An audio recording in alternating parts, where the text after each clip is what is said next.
It's not the same to be from Tokyo or from Kyoto. Taking care of your heart is not exactly the same as taking care of the earth. To listen is a little bit different than being silent. Sometimes a change is the chance to transform your life. And at the NTT Data Foundation, we work for that. Because when we said, come on, her life changes much more than with a no. And when we opened the classroom doors to her, she became the schoolmaster. This is NTT Data Foundation's philosophy, to be positive change makers. More than 20 years supporting talent to improve quality of life and environmental responsibility through technology, innovation, and entrepreneurship.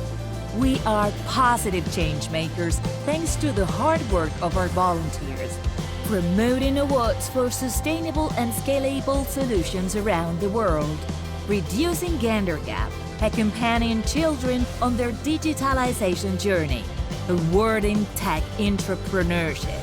And we are for a reason, because we rely on a huge network of collaboration centered on expanding opportunities and bringing them to where it's needed most, in the hands of anyone who wants to transform the world. NTT Data Foundation. Positive Changemakers.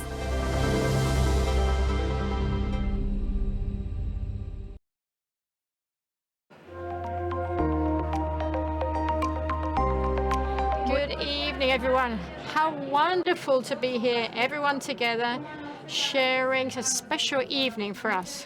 Good evening, Europe. Good morning, Latin America. Welcome to the 20th ceremony of our eAwards, our awards for technological entrepreneurship with social impact. Unfortunately, the room capacity conditions have not allowed us all to be here together as we would have liked, but you are all very welcome. Welcome to the directors of NTT Data. Welcome to the ambassadors, to the diplomatic delegations, trustees of the NTT Data Foundation, members of the jury, entrepreneurs, friends. Welcome, and how wonderful to all be here together after this pandemic that we've all suffered from. And I would like to truly welcome you from my heart. Now let's start our agenda by inviting our president of the foundation NTT Data, Naomi Sanin.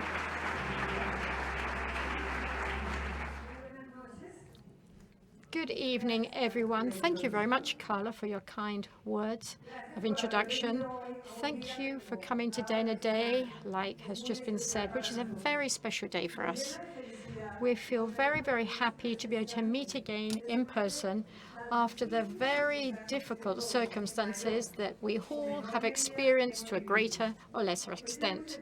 Today, we have the privilege of being survivors.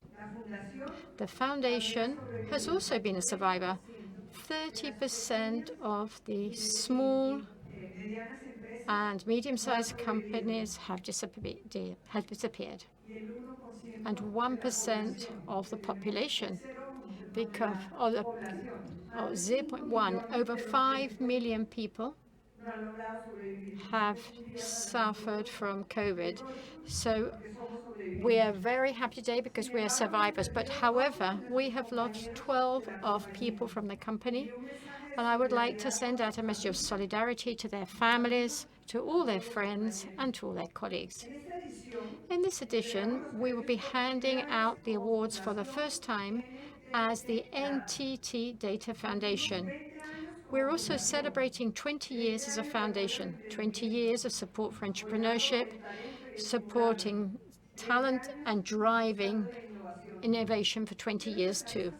I would like to start my words with a gesture of gratitude, or as the Anglo-Saxons say, with thanksgiving.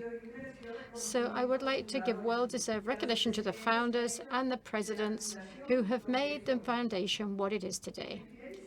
Firstly, I would like to remember Fernando Frances and Ricardo Panalba, who are here, who really looked 20 years ago to publicize this new company and to attract talent. And they thought that it would be a good idea to create a foundation. And in the words of Fernanda, having the foundation within the company began to give us a sense of belonging, to generate pride for the company. And they did achieve it. The objective was to seek the best talent and academia for the foundation, and therefore for the company itself. The first president in this mission was Pedro Schwartz, who inaugurated the university chairs and the awards. He was the first person to launch the award that we're now celebrating 20 years of. And they have been updated constantly, and they have been delivered successively during these 20 years, despite the pandemic. But in effect, Pete brought along the best of academia, represented by 2 Nobel Prize winners in economics, Robert Mandel and James Buchanan. They contributed with their presence to increase the prestige of the foundation.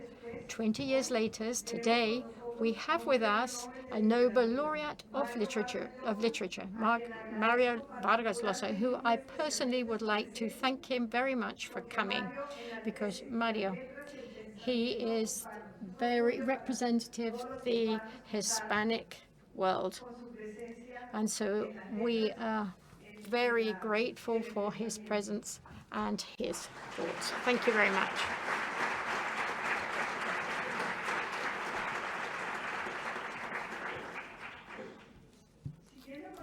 Continuing with the trajectory of the foundation, afterwards came Eduardo Serra, whose aim was to strengthen the bonds of union between academia and the company. And in his own words, that the university and the company look at each other, a purpose that was maintained right up to today, because despite all the efforts and everything that we have managed to do, the interests of the university and the company on many occasions continue to be completely separate.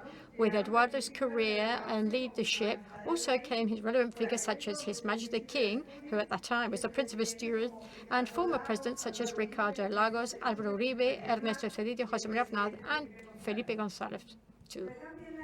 It was also the time of Transforma, as being a project to propose, should we say, a north for the Spanish crisis in the social, economic, and academic way. A great project. With the presence of Eduardo, the foundation was projected outwards, and it was positioned on a map of relevance. The goal of the next president, Eugenio Galdón, was also then to work inwards to generate a process of adoption of the foundation where all the collaborators in the company were also entrepreneurs and they could also take part. And so that is where this present, the entrepreneurship comes from. In Eugenio's words, to strengthen the sense of belonging with programs such as Pulsa and the robotic workshops in which the company's team and their collaborators could participate either as volunteers showing things at work or their children as beneficiaries to learn. And in this way, many people in our society. He said, Eugenio said,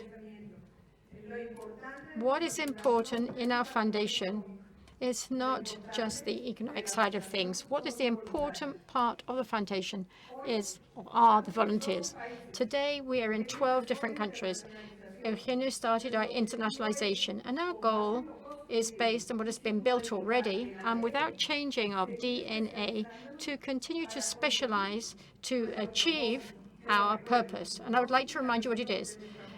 The mission of our project is to promote talent that through technology, entrepreneurship, and innovation improves the quality of life and is environmentally responsible.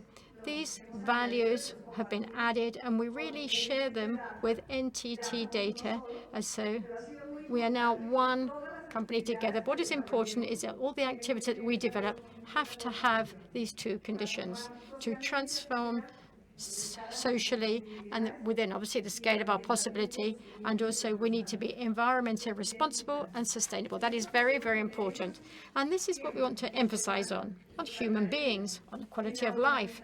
in the humanization of technology that allows us to put this tool within the reach in an easy manner with the help of our company, which is a leader in the sector, because each day we realize that technology sometimes is developed in such a complex and sophisticated manner that it's understood by the company and the consultants, the people who help us to build the architecture. But the users, or society at large, many times they find it all very difficult to access to the web pages or to different technologies. And so the foundation proposes to ensure that the technology that we launch is easy for people who don't have a lot of knowledge to be able to. This is why at this stage, and to make sure that we can get the most of the vocation and talent of our company through the knowledge of our volunteers, we have now digitalized our projects to make them a lot more scalable, so that the programs to be developed for the children, young people, and adults will be easy to access. The program that we're developing at the moment is for developing the new labor skills, to train people who don't have any previous experience and to train them in basic programming tasks that companies required. So these developers and programmers, which mean that people will be much easier to employ today. Even with the pandemic that we're suffering, we're seeing like a different world, or like a renaissance, which is really focused on science and always supported by technology. But in short, we have to remember that we need to have humanization of the technology, because at the end of the day, it's a tool and not a purpose. So in line with the Inter-American Development Bank, we're organizing a blockchain-based program to stop, mitigate, and to prevent violence against older people who really suffer a lot, women, and there's a lot of registered violence against women and children, and we really want to try and stop this violence against this. And of course, we have continued to expand and specialize our awards. We have really emphasized the conditions to support these entrepreneurs in their initial stages, which is really when they need help. So we don't want to reward those who've already been awarded, but we want to accompany those people who really need support to carry out their project. And that has been a major change.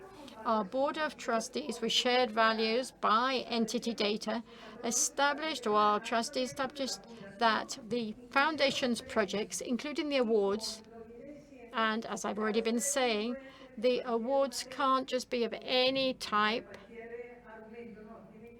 The projects have to be something that can be scalable, sustainable, and offer something that is socially transformative. Today, awards are global and provide greater support to entrepreneurs, not just those who are winners or the finalists. No, mentoring has been extended to all the contestants of the awards in each country, either in person or virtually. And also, we have an Entrepreneurship Week, which is what we're celebrating at the moment. We are offering mentorship, and we're accompanying all these people through a virtual fair. And I would like to encourage you all to connect, because I would really like to congratulate the entire team at the foundation, 5 people, because this virtual fair allows the fact that talent this week and the experts in marketing and technology, should we say, experts in everything that entrepreneur needs. So we've been sharing all this information in all these different countries. So to anyone who would like to connect to this learning process, that has been a great progress. So thank you very much. In this edition, we have received over 1,500 entrepreneurs, which is worthy of merit in these difficult times. 1,500 young people and lots of women, which is really something that has surprised us, because 30% of the contestants were women. And we never used to have women in these subjects. So on a daily basis, we're seeing not that men and women are the same, no, that we also have the skills that are different but very important. And I think that I would just like to close my words with a very important recognition. Nothing that we've done over the last 20 years would have been possible without our volunteers, and of course, without the support of TT Data, their shareholders, their collaborators. Thank you very much, Fritz. We know that you continue to support us, and each and every one of this made our initiatives possible.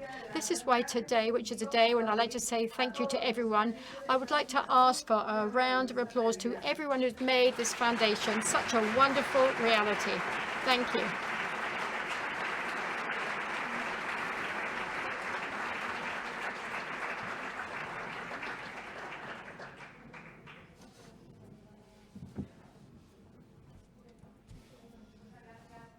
Thank you very much, Naomi, for your kind words. You're true, really inspire us.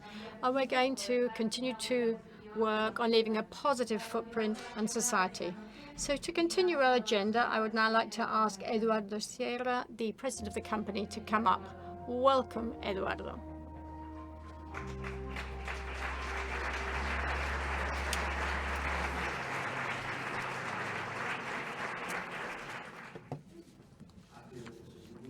Eight seconds a day, I found out that I had to actually say something today. So please, I'd like to apologize because apart from the fact there was no premeditation, of course, I truly hope that you enjoy this wonderful evening. I think that a lot of the things that Noemir has said derive from certain consequences that I would like to underline. The first one, which was yesterday night in our dinner, which was the organizer one. This is a very intergenerational party. The elderly here, the older people here, like today, we have the opportunity not just to listen to the younger people, but we can also learn from these younger people. And it's not just about technology.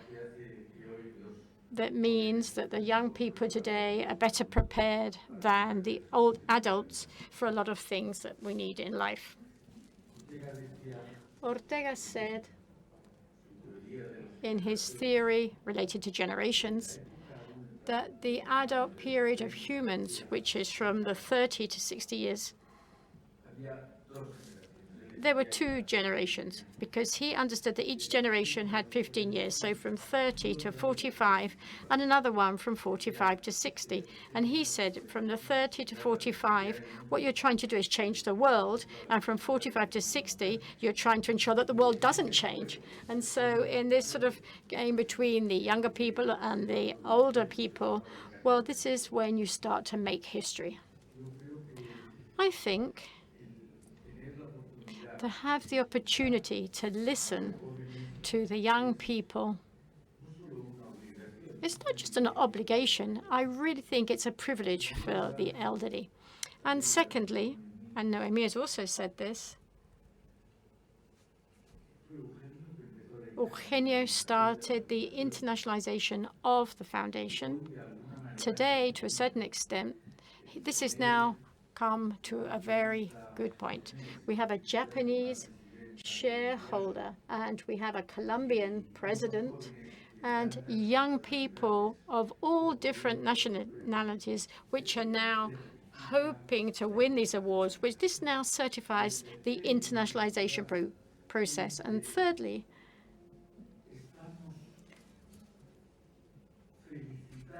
we like to congratulate ourselves because the new challenges that humanity has, sustainability, climate change, the fact that raw materials are running out, the depletion.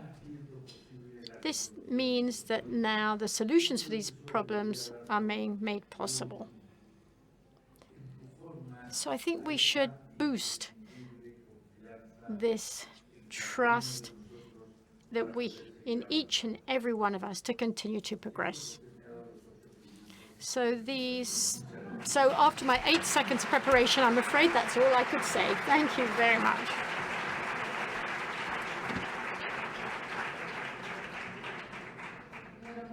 Well, thank you very much, Eduardo, for your kind words. And I hope that we can continue to work on these goals all together.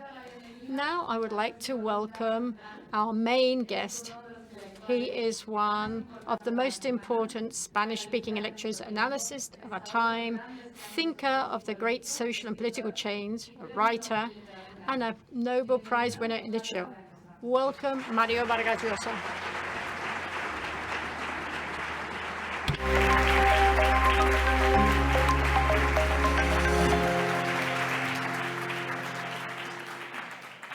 Queridos amigos, Dear friends, what happens in an underdeveloped country when a young man discovers that what he would like to do in life is to be a painter, or a musician, or a writer? Well, this happened to me when I was 14 or 15 years old. I discovered that I wanted to be a writer. I had read a great deal. I've always said that learning to read was the most important thing that ever happened to me in my life. It happened in Cochabamba, Bolivia, where my family had moved to from Arequipa, where my grandparents, my mother, my uncles, my aunts, and myself were born. I learned to read in the class of Brother Justiniano in the La Salle school. And learning to read changed my life. It allowed me to discover the world, to discover that thanks to books, I could travel to the future, to the past, to the present. I could learn about cities, live adventures, extraordinary adventures. And thus, without realizing it, I started to write small things until when I was 14 or 15, I discovered that I wanted to be a writer. But in my surroundings, it was very difficult to be a writer. And everything that surrounded me, was giving me the signal that I couldn't be a writer. Why? Because there were no publishing houses in my country, and there were very few bookshops. And the few bookshops that existed, well, they were not very good, with only a few books from Argentina or Mexico, which were the other countries that had an editorial business, a publishing business. But if one wanted to be a writer and belonged, as I did, to the middle class and had to make a living, there was no chance of making a living by being a writer. Nobody bought books. The rich because they were not interested, the poor because they didn't know how to read. So if one was a writer, one had to pay for the publishing of one's own books. So that made it extremely difficult to become a writer. It was almost impossible for many of the youngsters who belonged to the middle class, like I did. There was no exchange of books. Writers were people who worked on something else to make a living, lawyers, for example, or university professors who published every so often books that were related to their profession. But a young man who wanted to become a writer, and only a writer, who did not want to become a lawyer or a university professor, but who wanted to spend his life to writing, what could he do? We did not know in Peru what was being published in Ecuador, in Chile, in Colombia, in Brazil. We lived in almost isolated, fully isolated when it comes to literature, and also when it comes to music and to plastic arts. And so we were faced with a very serious problem where young people discovered that our country was an underdeveloped country. And so we started to think very badly about our country. Why is this country of ours punishing us? Why does it not allow us to become what we felt we had to become? I had I went to university. I had had a discussion with my family. My family wanted me to go to the Catholic university because that was for rich children, but I was a rebel from very early on. And I had decided to join San Marcos, which was one of the oldest universities in Latin America. Not because of the quality of their teachings, but because of their revoltuous nature. We were in a military dictatorship. There had been a coup d'etat in 1948, and that would last until 1956. The country was a country that was under a dictatorship. There was a lot of censorship for the press and radios. TV did not yet exist. And we practically did not know what was happening around us because the news that were forbidden, the news about what was happening in the outside world, those were forbidden. And one of the focuses of rebellion was the University of San Marcos. But it had other characteristics apart from that. It was a public university, and therefore it was free. And young men from all walks of life, some of them who belonged to the richest part of the Peruvian society, were there. There were many students from the middle class as well, but there were also very humble students who came from the countryside and who were surprised when they walked the streets of the capital of Peru, Lima. San Marcos University gave me a different idea of Peru, a country that I discovered there in my classes, in the classes of that university.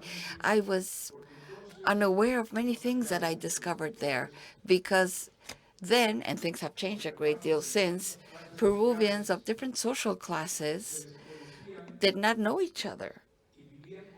We were not aware of the other classes, and we lived like in separate worlds.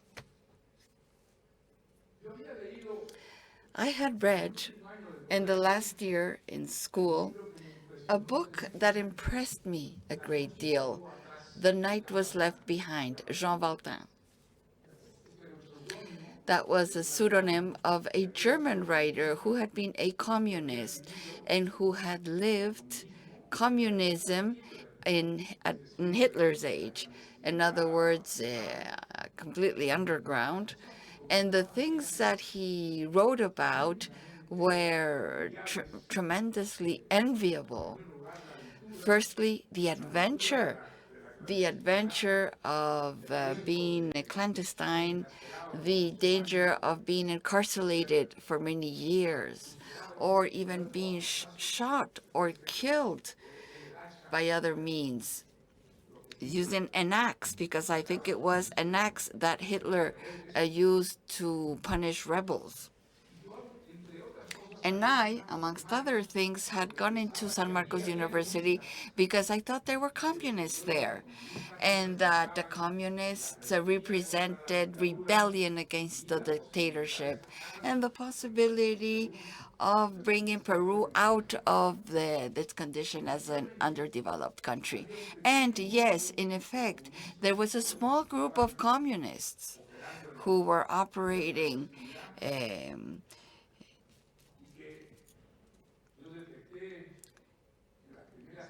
and I detected in the first weeks of my classes, I detected this group. It was an underground group, and I joined them. I wanted to be a part of them. They were Stalinist, and they were very small because there was a great deal of repression in Rodriguez's dictatorship. Because basically they fought communists who, well, but we were very few communists. And I was an enthusiastic reader of the French existentialists. I read Sartre, I read Camus,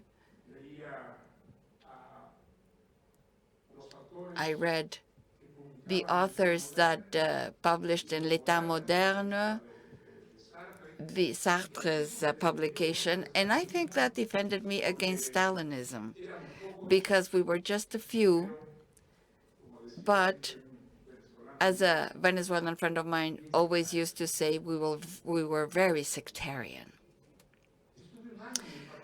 I spent a year in the Communist Party, and then I got away from it because one of my best friends, whose name was Araisha Never, who also belonged to the party, in one of the very ferocious discussions that we used to have, told me something that really made me think.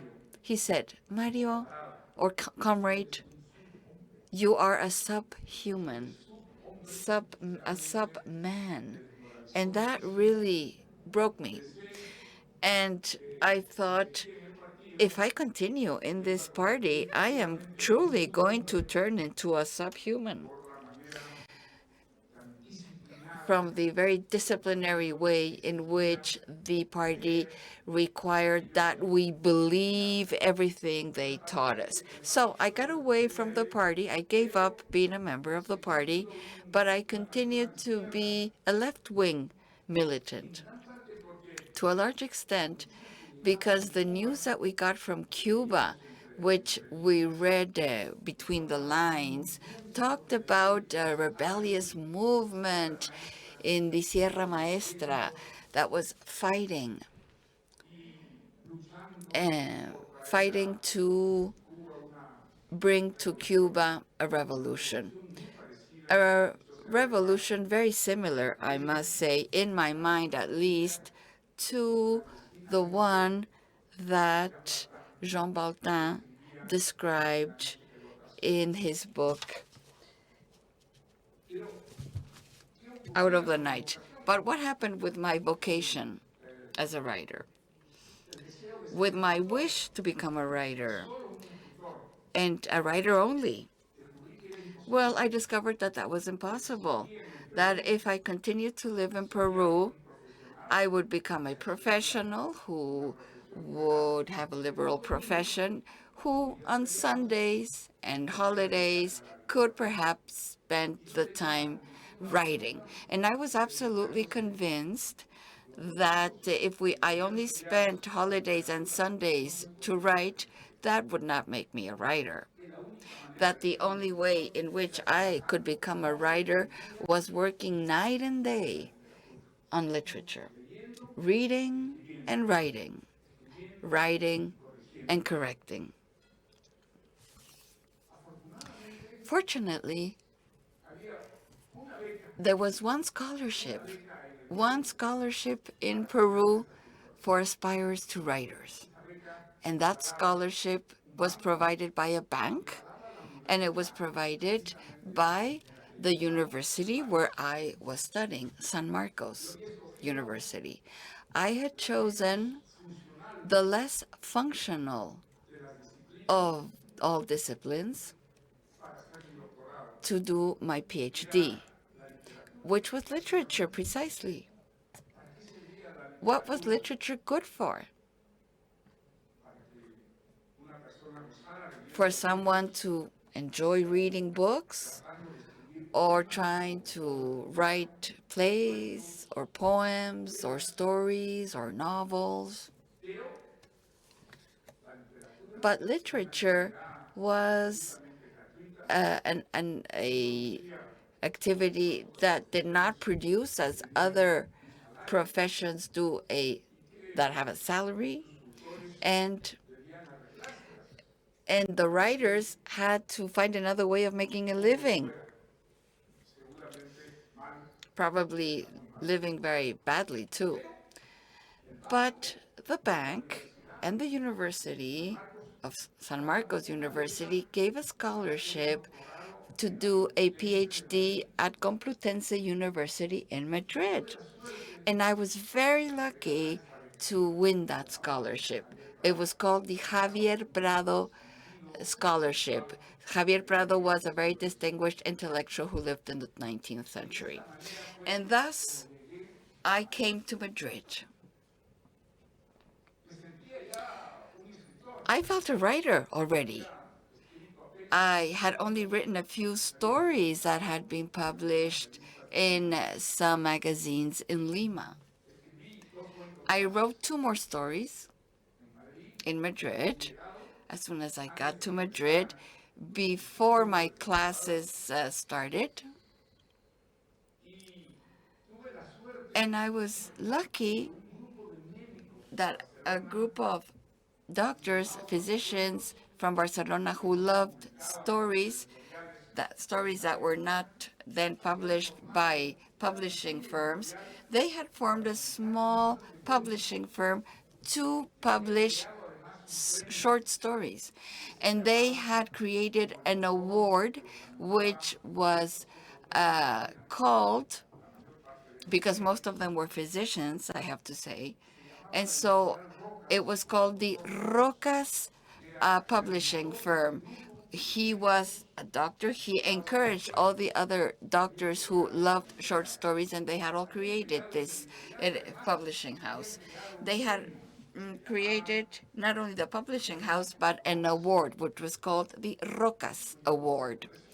Well, I was new in Madrid, and I was taking the classes for my PhD at Complutense University, and one day reading the ABC Daily in Madrid, I read in that daily that there was this call for for an award for short stories, and I had almost the necessary stories to be a candidate or to compete in this contest.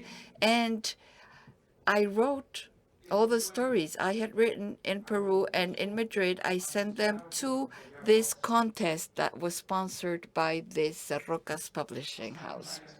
Several weeks went by, perhaps it was months that went by. And one day, I was very lucky to see in the ABC Daily that a certain Mario Vargas Llosa had won the award of the Rocas Publishing House, and therefore the publishing house was looking for me to give me this prize and to know whether I would agree in them publishing that book of short stories. Well, life seemed to be organized in such a way that despite the huge difficulties that I faced when I was younger, I could actually become a writer as I wished to do. So I went to Barcelona. Dr. Rocas himself welcomed me. They took me out for lunch to a very nice restaurant, and they announced that among the awards,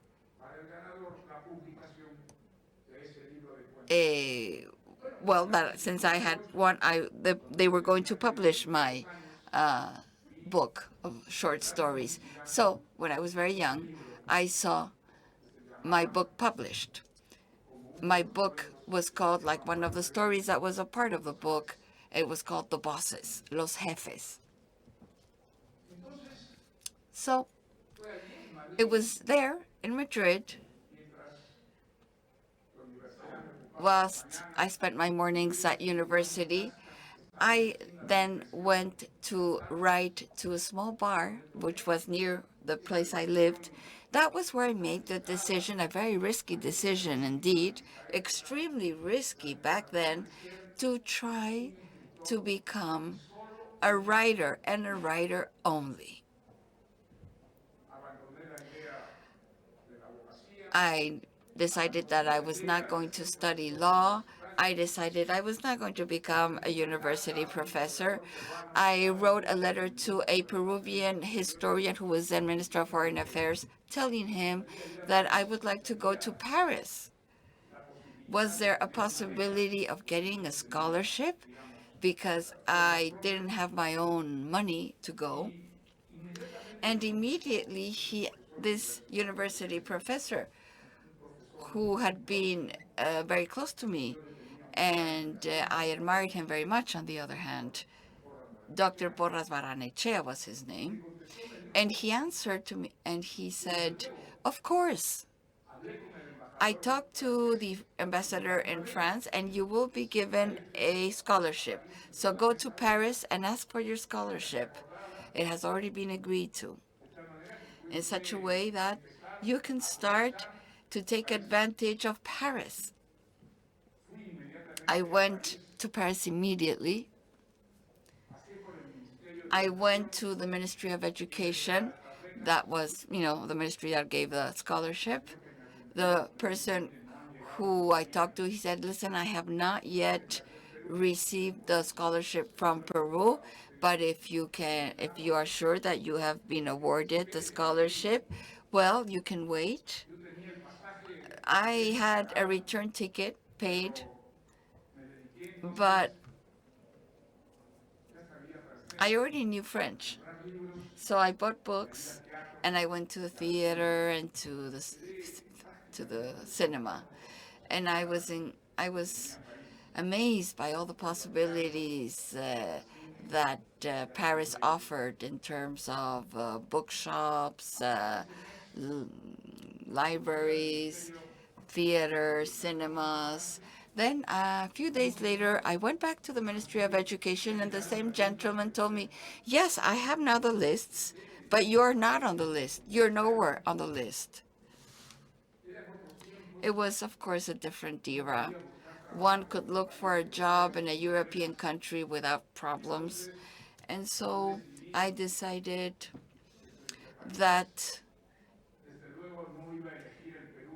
eh, having the possibility of living in Paris, why would I go back to Peru where I could not thrive as a writer, whilst in Paris, everything stimulated me.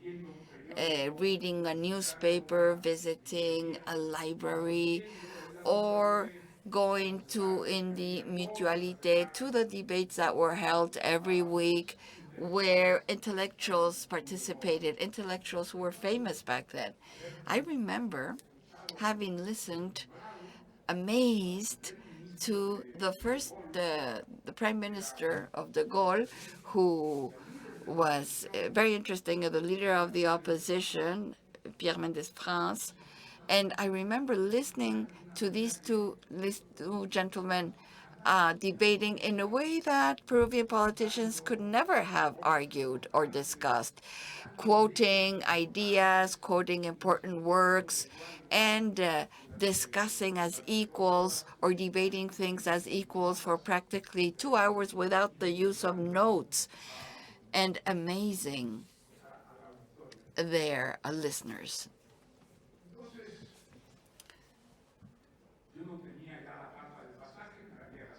I had no more money. I had spent the money for my return ticket, and I had to find a job in Paris because I had made the decision that I would not go back to Peru, that country that killed my literary vocations. And so I believe that I went to every single bank I could find in Paris, offering myself as a translator. None of them answered. Among the many things that I did whilst I was doing the ramassage of newspapers, the Student Union of France, they I could distribute papers. And the idea was to collect newspapers with a little cart and distribute them, and then deliver them at 5 o'clock in the Students' Union in France, of France. And then they weighed those newspapers, and they gave me money for the newspapers for how much they weighed. And with that money that I got from those newspapers, old newspapers, I could have a humble lunch. And meanwhile, I was desperately looking for a job, and I heard about a Peruvian poet who was a professor at Berlitz School. So I called him. He himself answered my call, and I explained to him, listen, I came to Paris with the promise of a scholarship. I have not received the scholarship. I've already lost the money for my return ticket. I spent that money, and I'm looking for a job. And he said, listen, the problem here is that the Spanish that is taught here is Spanish from Spain. So you need to have the Spanish pronunciation. You have to say vosotros instead of ustedes. There are differences between Peruvian and Spanish. But in a few weeks, there is going to be a very short course where future professors or people who aspire to become professors are taught the Berlitz method. And so naturally, I signed up for that school, the Berlitz School. And in a few weeks, I was speaking with the Spanish accent, with the Zs and this and that, in order to fit better with the Berlitz method. And I was very lucky that I got a job, and curiously enough, the school director told me, au contraire, he said, you don't need to speak as a Spaniard, not at all. The students who went to learn Spanish were industrialists who had relations with Latin America. So these people, what they wanted to learn was Latin American Spanish, not Spanish from Spain. So don't worry about your Peruvian accent. So when I got this job as a Spanish teacher in Berlitz School, I felt that all doors were opening for me and that I could truly become a writer and a writer only. So in a notebook, I started to write my first novel, which is called The City and the Dogs. And since I had been in military school, I had had that idea of writing a novel about Peru, bringing together all those different classes that were so unaware of each other, who did not know each other, and show what the experience of some young men was. Young men who went into that military school without knowing they were going into military headquarters, and without knowing that in the last 3 years of school they would be following a very disciplined life. I was very lucky because one day I found out that the Berlitz School, or in the Berlitz School, I found out that France Presse was looking for journalists for a Spanish desk that they had opened in Paris. A desk where they translated the news from French into Spanish or where news were produced in French. And the conditions were much better than the ones I had in Berlitz. So I went, I participated in a contest, I won the contest, and I became a journalist of France Presse. Meanwhile, my novel made progress, and I felt like a real writer. I have to say that I had discovered, the first day that I got to Paris, I had discovered Flaubert. And that had been the most extraordinary discovery that I could aspire to. Why? Because Flaubert, who had written many bad things when he was a teenager, had read a group of friends. He had worked on a novel for 2 years, and the friends told him that it was not worth anything, that it was boring. That's a very bad novel. His teenage friends told Flaubert, you have to tear it to pieces and write a day-to-day story, what we read about every day in newspapers, things that move the public opinion in France. For example, a husband who had killed his wife. A very moving story. So Flaubert had written this book,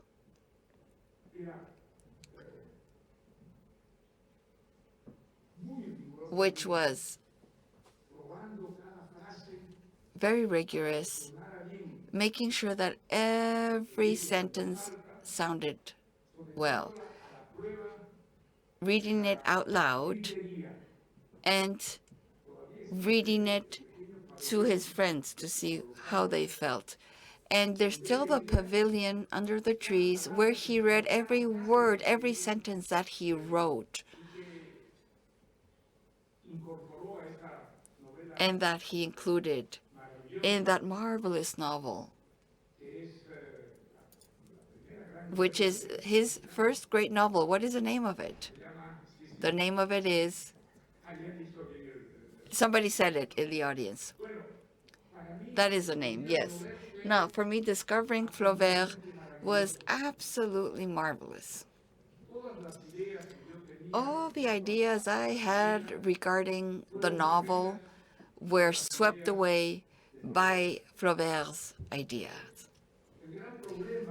The issue, the problem in a novel for all people who write novels is what to do with the narrator. Who is telling the story?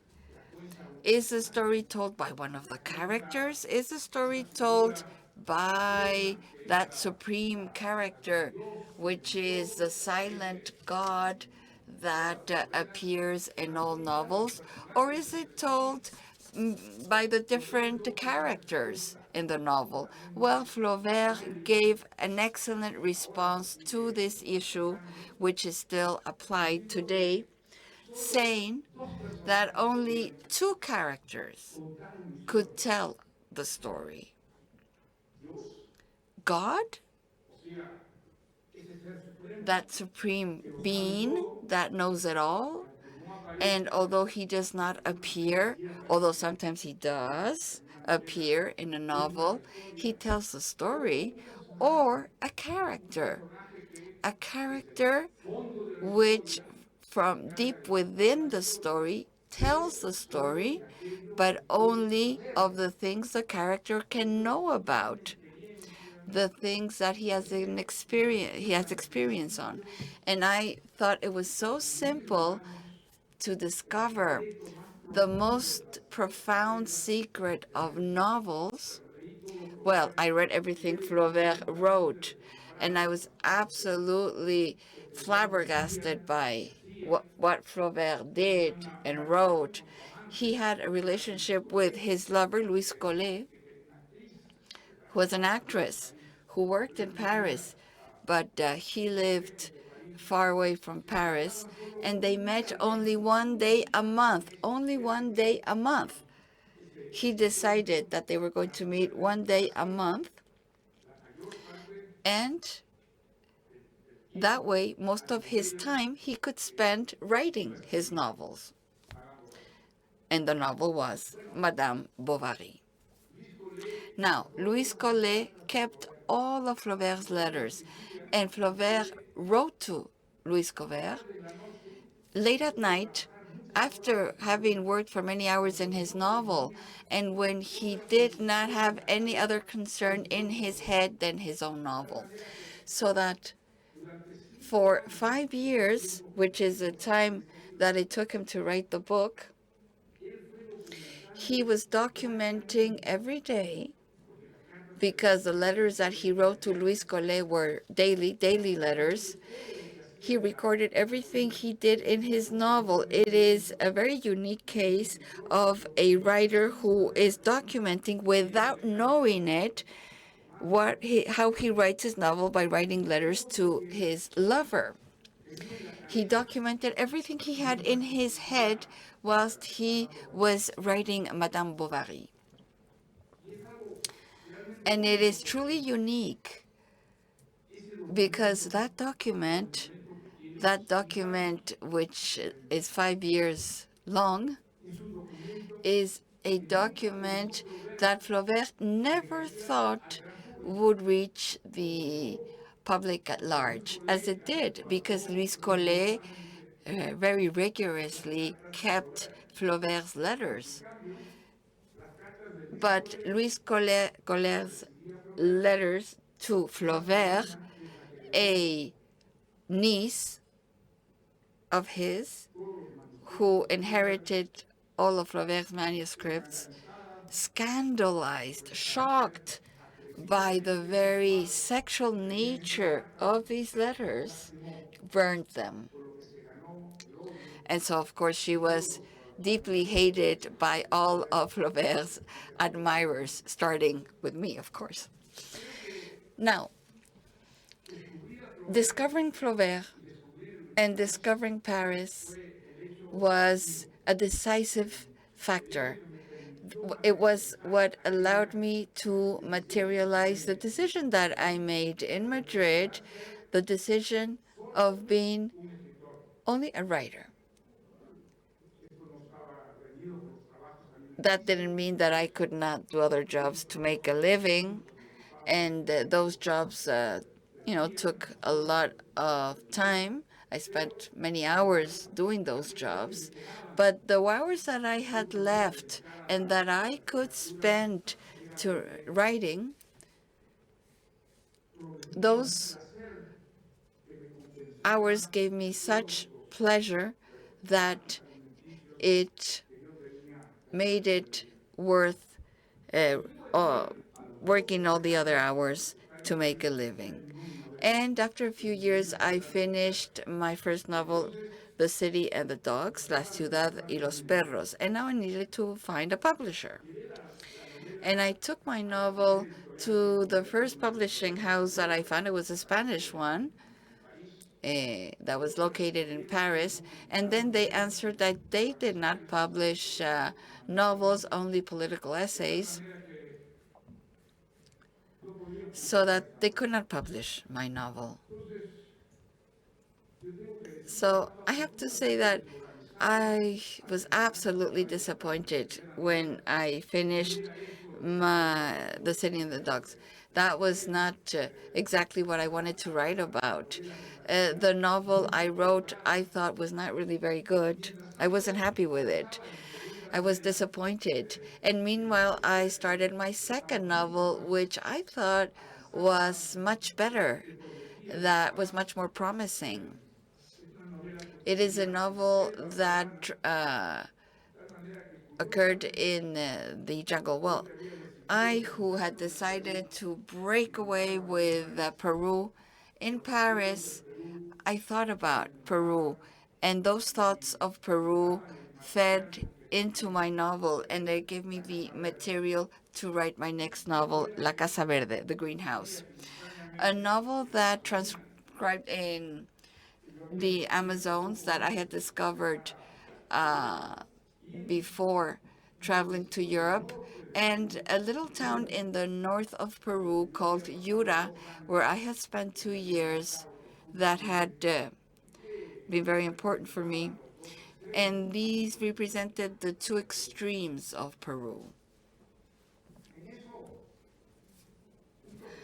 And a professor at Sorbonne University that I knew and who had read the novel and who thought that it was worthy of publishing told me, why don't you send it to Carlos Barral?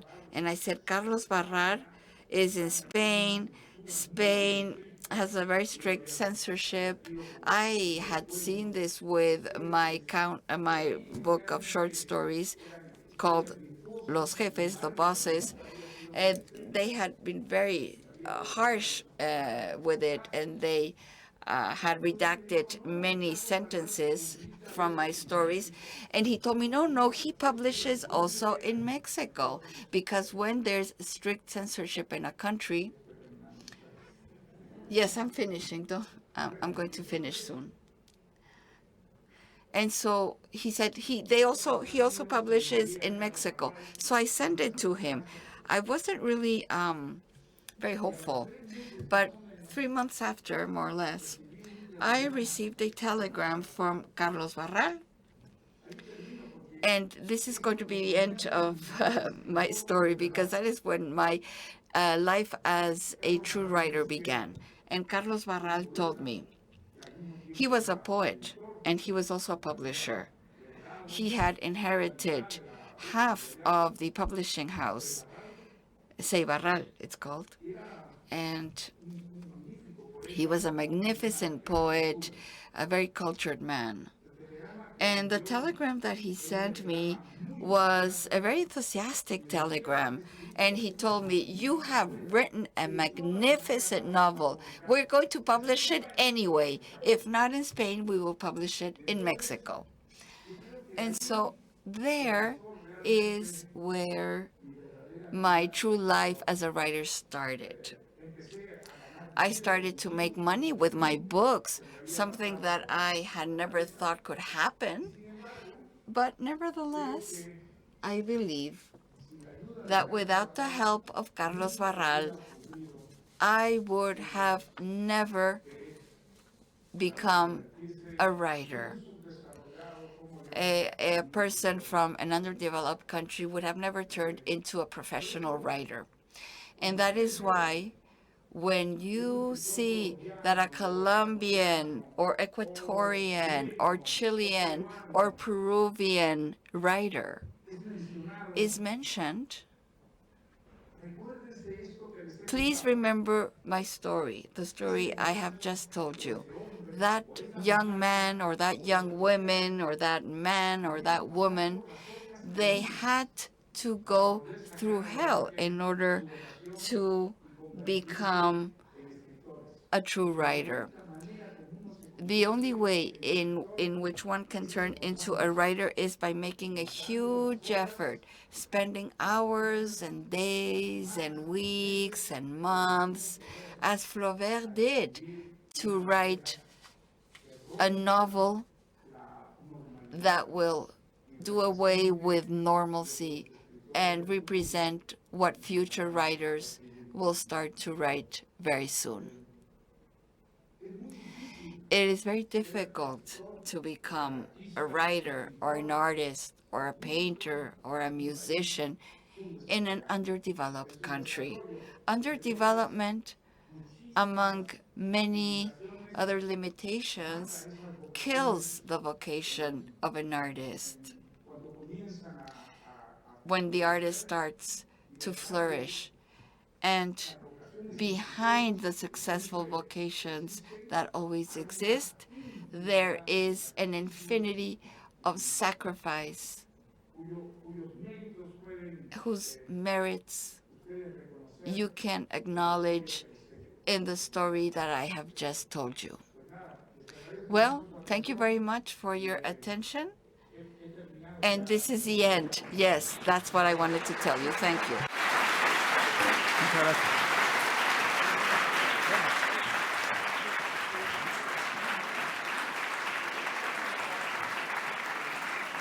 Thank you very much, sir. I wouldn't have told him to end, but of course we have to follow our agenda. I really think that this inspiration, his story is fantastic. It's a perfect union to start to introduce today's protagonists. We have them here with us. These are the winners of the local version of the eAwards in the countries that take place every year in these awards, 10 countries. And these are the finalists for the 2021 edition. Each one will present their project. They have like 1 minute. It's like speed dating. And they have, in 1 minute by each of them, the opportunity to get to know their project. And we're going to present them in alphabetical order, starting with Belgium. But also, we have to say that this morning, we've held a meeting with the international jury to decide who is going to win this year's competition. So first of all, let's start with Belgium. Welcome, Belgium.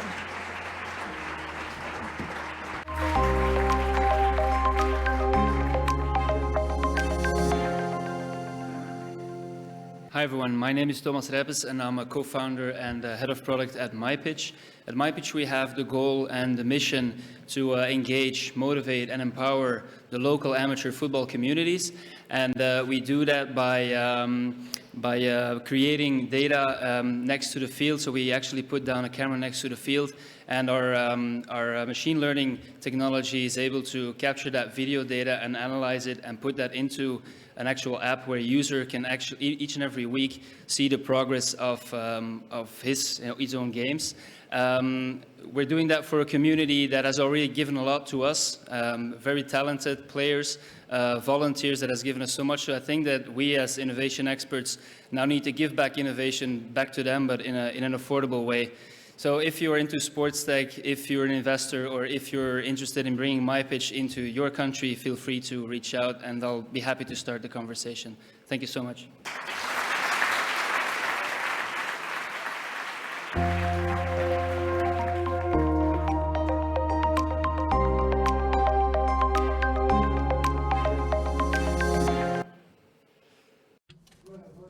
Good evening, everyone. I'm Diogenes. I'm an anaesthetist and a statistician. And today in the world, 5 million people don't have access to safe anesthesia, 70% of the world's population. At Anestec, we structurize and analyze and integrate data so that people have got a better experience in the operating theatre. So they get immediate results because we have to provide safety and security and to make sure that when you finish your operation, you're still alive to hug your family. So we have an Anestec innovation system, and we're using artificial information so that we can help people's health and everyone here in Spain when they have to take anesthesia. Thank you very much.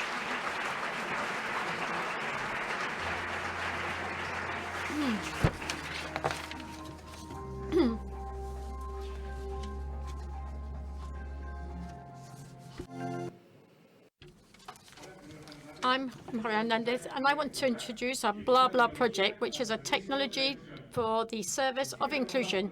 And just to give you a few data, for example, 82 million people are deaf people, and 2.8 in Europe, and 32 million deaf children all over the world. So they feel very frustrated from when they're born and throughout their entire life, the entire time, in education, socially, at labor, and just in their emotional level. So this disability can be faced, and we're providing technology to solve this problem using learning ways, and they can learn the way to pronounce the words, and they can learn through this digital voice. And we don't just want to stop there. No, we think that in the near future, they will be able to learn to speak by themselves. We have a highly committed team, and we want to make sure people feel included, and we want to give opportunities to all these deaf people. Thank you very much.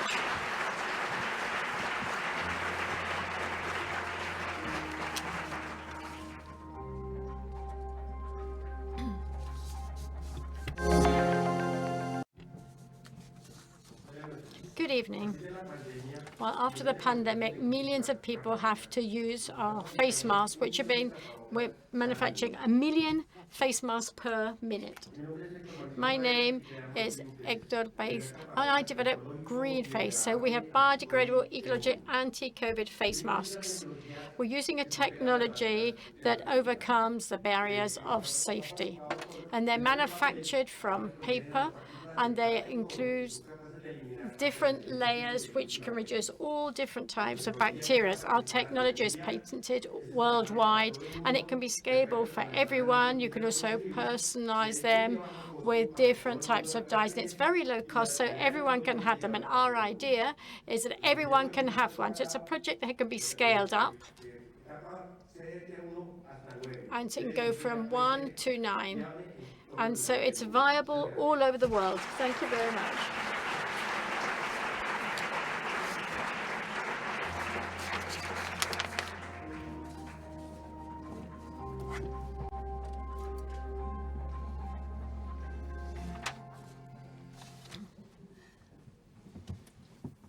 Good evening. I am Raquel Parra. I am the CEO of Capta Plastic. I'm here because water is it's a scarcity. We have to defend it and protect it. And our water is full of microplastics. Microplastics are plastic particles that are less than 5 millimeters in diameter, and they come from our textiles, our clothes, from tires, paint, or even personal hygiene products. And these are the microplastics that are a big problem because they fill up our rivers and our seas, and they're a problem for our ecosystem, and they affect the marine life, and they have a very important life in climate change. They affect our animals, and microplastics have even been detected in the placenta. With Capta Plastic, what we want to do is get a technology to quantify and identify these microplastics and to eliminate them from water. Thank you very much.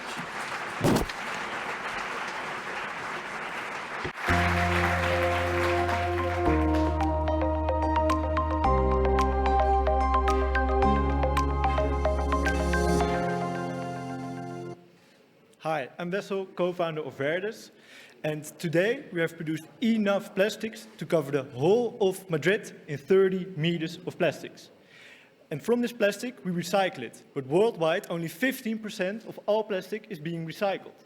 Therefore, we developed a thermal innovative device that can analyze plastic and maximize revenues for plastic recyclers. We can analyze every plastic that is out there and do this with a 99.9% accuracy. Therefore helping recyclers reach the goal of the EU to have 100% of all plastics being recycled in 2040, which is a really short time in this world. Therefore, we believe there needs to be a revolution in plastic recycling, and we are Verdes. We are towards this revolution in recycling, and we're calling upon you to join us on this mission. Thank you.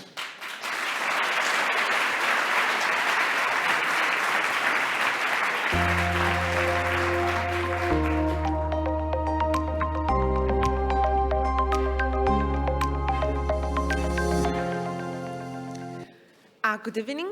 I'm Alessandra, CEO of Synergy Flow, a disruptive startup developing a uniquely efficient, affordable, and sustainable battery able to store electrical energy on a multi-day basis, thus enabling the energy transition. Nowadays, unfortunately, only the 20% of energy is produced by renewable globally, and the only way we have to increase this number is to integrate energy storage system able to store electricity for more than 10 hours continuously. And to solve this gap, to fill this gap and solve this problem, we developed our solution, which is our battery able to store electricity for more than 20 hours continuously at a very low cost, up to 30 times cheaper than existing technologies, following a fully circular economy approach because we exploit industrial wastes. Our vision is to integrate this battery with renewables in order to guarantee 24/7 green energy to all of us, so to all end users, thus changing the paradigm of energy production and distribution. Thank you.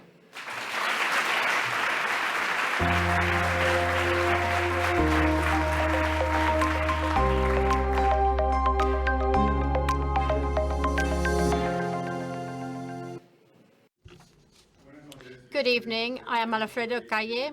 I'm the CEO and founder of the Eolic Wall. Today in the world, we have a mission, which is get to net zero emissions by 2050. But today we know that the technology that we have at the moment will not allow us to fulfill this commitment. We need more innovation to be able to achieve this goal. So therefore, in the wind wall, we have created a new wind system, which is completely different from a traditional one. It's much more efficient, economic, which allow us to take all these wind energies to people's homes and to companies. So I would like to introduce you to our wind walls based on wind cells, which are capable of generating energies at twice the power and twice as efficient. With this, we really want to accelerate the energy transition, and by doing that, the distributed generation. So we are the wind wall, the new generation of wind systems. Thank you very much.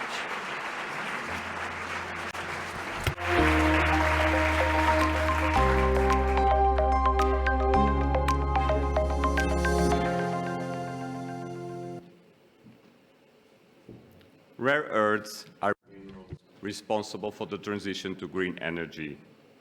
But the problem is that they have to be mined. So for 1 ton of rare earths, 2 tons of toxic waste are produced. China controls the market, and they are very strong on resources, but also in the downstream supply capability. This means a risk of supply disruption, but also a fragility to political pressure. So if we want a green world, we need rare earths. There is one that stands out, neodymium. Neodymium is present in magnets, and magnets allow the transition from electrical energy to mechanical energy. We have developed a process to recover neodymium from end-of-life magnets using seaweeds. Thank you.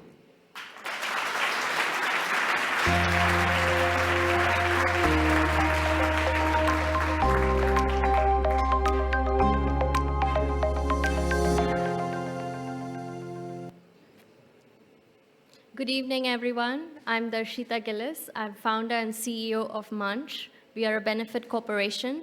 Just like Sir Mario, I grew up in Mumbai, where we would sell newspapers to buy food. And what I realized was how money has an impact on people and planet.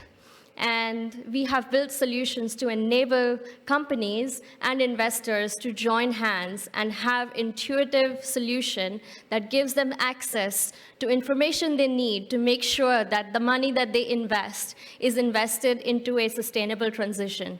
Challenges like ESG, net zero are on the high, and these kind of solutions are much needed for manual processes that are currently being used, especially spreadsheets.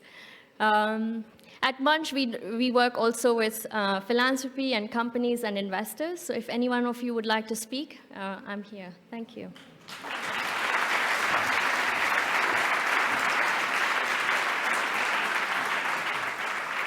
Bueno, muchísimas gracias. Well, thank you so much to all these entrepreneurs who have participated in our awards this morning. And as the foundation's president just reminded, one of members of the jury said that this is a very important step forward to make sure that, well, just to say they're all fantastic projects. It was very difficult this morning for the jury to make a decision. But before we know who is the winner of this edition, and making the most that we're all here together, first of all, we want to deliver the trophy that unfortunately we couldn't hand out last year to the winning project for the award in 2020. For that, we want to call up the winner of last year, who's called Alessandra, who is from Colombia.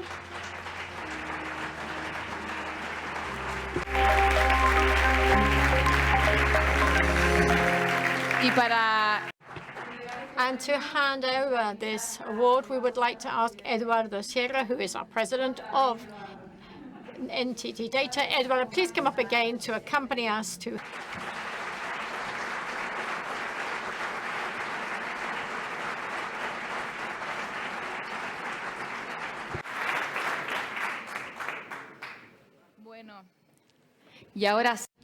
Well, now the time has come to announce this year's winner, and it was decided on this morning, and it represents what we're looking for. Well, in fact, all of the projects represent what we're looking for, which is a combination between something that's socio-economical and the environment.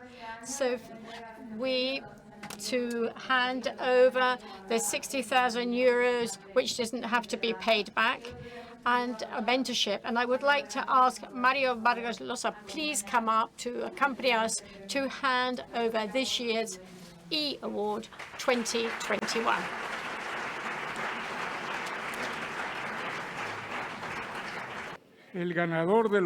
The winner of the eAwards 2021 is the project Captoplastic Raquel Parra.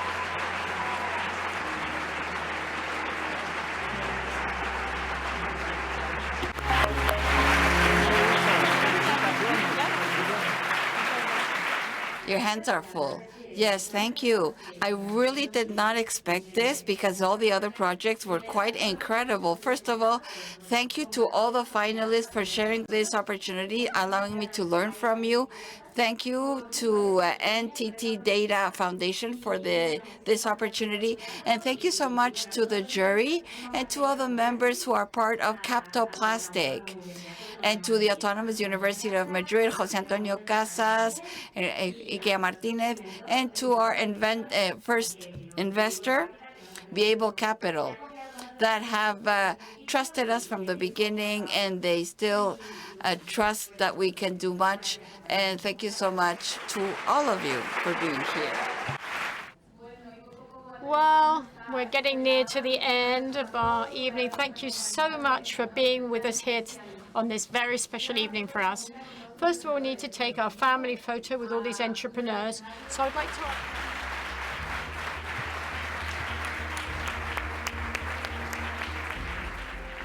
due to the restrictions in the Community of Madrid, but thank you very much for having been with us this evening, and we hope you've enjoyed yourselves. Thank you.